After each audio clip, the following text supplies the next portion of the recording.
Michael Tipper is a consultant, teacher, and public speaker. He specialises in memory and promotes techniques to improve it. Can you tell us a little bit about yourself and what exactly you do? Sure. Well, my interest at the moment is probably better if I describe who I am, really. And I'm someone who has a balance of creativity and process. And that's come through my background as an engineer. I was in the military, in the Royal Navy for 16 years in the submarine service, doing systems and processes and managing teams. And then I developed an interest in learning how to think more effectively, which made me more creative. So the blend of those two skills are the things that I use in the work that I do now. And that's ranged from teaching kids how to learn, helping people become better at their leadership, consulting, writing books, and helping people use their minds more effectively. Is it quite a common mistake among people to think that they've got a bad memory when it's actually something else? Many people come to me and say, I've got a poor memory. And invariably what it is, it's very rare that there's a memory problem. Now there are problems with the brain and illnesses that can cause shortfalls in the memory, but most challenges that people have are often circumstantial and the memory is blamed. To give you an example, a common problem is someone will come home and the keys go on the table wherever they put the keys. The following day they get up and they go into work and they can't find the keys. Where are the keys? I can't find my keys. I've forgotten where I put my keys. My memory must be going. And they blame their memory. When in reality what's happened is that when they've come home from work, they've been thinking about something else. They put the keys down without consciously thinking about it. And so when they come to consciously think about where the keys are, they were never involved in that process in the first place. And so it's a concentration thing. What sort of techniques do you use to help people to train their memory and develop better memory skills? The techniques for remembering things vary depending on what you actually want to remember. So broadly speaking, what you're looking to do is take something, and the principles of memory are, first of all, you use your imagination, and then you use your imagination to create an image that is memorable. Then you use association to link it to something that you already know. That, broadly speaking, is how memory works. So if we take something as simple as a shopping list, for example, you can create a filing system in your mind. So, for example, there is one where we call it the number rhyme system.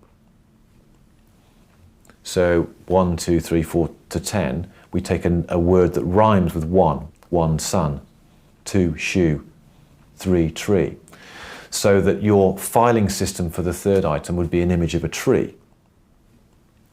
If on a shopping list item number 3 was some smoked salmon, for example, you might see your picture of the tree covered in smoked salmon. It's a bizarre image. It's unusual, particularly if it's big pieces of smoked salmon.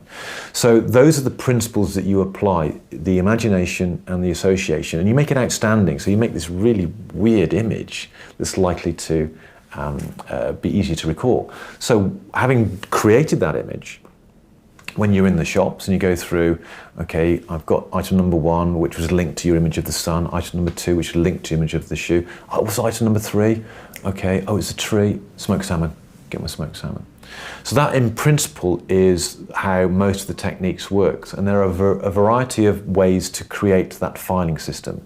So number rhyme, I've just said, number shape. So numbers, so 2 could look like a swan. 4 could look like the sails of a yacht. 5 could be a big hook. 6 could be the trunk of an elephant, for example. Then beyond that, you get into more sophisticated systems that start playing around with the number systems.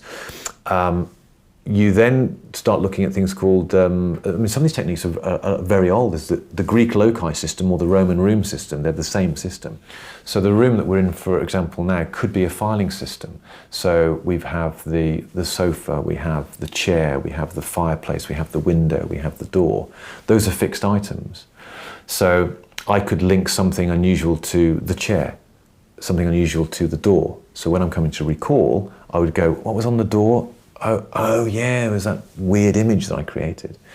So that's fundamentally how it works. Now, there are other variety of techniques as well. Mind mapping is a very powerful memory tool as well. So if I gave you some information that was across several pages of text and then gave you the mind map, or said to you, mind map that, the process of you doing that, because you're analysing, because you're synthesising, because you're summarising, because you're organising, will create a memory trace that is more than if you just copied. So that will stick in your short-term memory much better than if you had just read it. Things like names and faces. The problem that most people have with names and faces is that they never get the name in the first place because of the introduction. So the shaking of the hands, they're too busy saying their own name, they never hear the other person's name, so they never remember it, but they blame their memory. So just giving someone the process of how to introduce themselves and what to do is an example of another technique. And there are things like mnemonics as well. So how do you remember the colours of a rainbow? Richard of York gave battle in vain is an example of that. And there are there are numerous examples of those.